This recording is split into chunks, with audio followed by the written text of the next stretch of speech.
Hello বন্ধুরা, দুর্দান্ত খুশির খবর ইস্ট বেঙ্গলের জন্য, যেখানে কিন্তু ইস্ট বেঙ্গলের এমনটা বলা চলে কারো পৌষমাস কারো সর্বনাশ। হ্যাঁ, দুর্দান্তভাবে জয়লাভ করার পাশাপাশি আরেকটা দুর্দান্ত নিউজ যেটা বেরিয়ে চলে আসে ইস্ট বেঙ্গলের পক্ষ থেকে, দুর্দান্ত একটা প্লেয়ার কিন্তু আসতে চলেছে, এসেই গেছে, ডিলটা কনফার্ম হয়ে গেছে, শুধু লিগালভাবে রিলিজটা হয়নি এরকমটাই বলা চলে।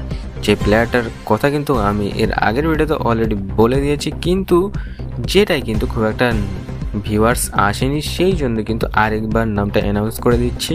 আর তারই আগে কিন্তু বলে রাখি, ইস্ট বেঙ্গলের আজকের ম্যাচটা যেখানটায় কিন্তু ছিল গোরগে টেলিগ্রাফ এফসির বিরুদ্ধে। যাই হোক, কিছু একটা নাম উচ্চারণ হবে, আমার স্পেলিংয়ে একটু সমস্যা আছে, মানিয়ে নিও।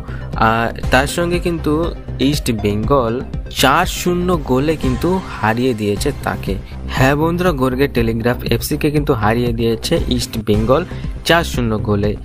আর যেটা নিউজটা বেরিয়ে চলে আসছে, এফসি গোয়া থেকে কিন্তু একটা দুর্দান্ত প্লেয়ার কিন্তু চলে আসছে ইস্ট বেঙ্গলে, যাকে কিন্তু 4 বছরের চুক্তিতে সই করে নিয়েছে ইস্ট বেঙ্গল। প্লেয়ারটার নামের কথা বললে কিন্তু বলে রাখি, হ্যাঁ, সেই পুরনো প্লেয়ারটা জয়গুপ্তাকে কিন্তু এফসি গোয়া থেকে ইস্ট বেঙ্গল নিয়ে নিয়েছে 4 বছরের চুক্তিতে। তো এটা 100% কনফার্ম নিউজ, শুধু অফিসিয়ালিভাবে কিছু জায়গায় রিলিজ হয়নি বলে তাই। তো ছোট্ট একটা নিউজ নিয়ে এই ছিল আজকের ভিডিওটা ভালো লেগে থাকলে একটু লাইক কমেন্ট সাবস্ক্রাইব করে আমাদের পাশে থাকতে অবভিয়াসলি বলবো না। তো দেখা হচ্ছে নেক্সট ভিডিওতে। ভালো থাকবেন, সুস্থ থাকবেন, হাসতে থাকবেন, বাই।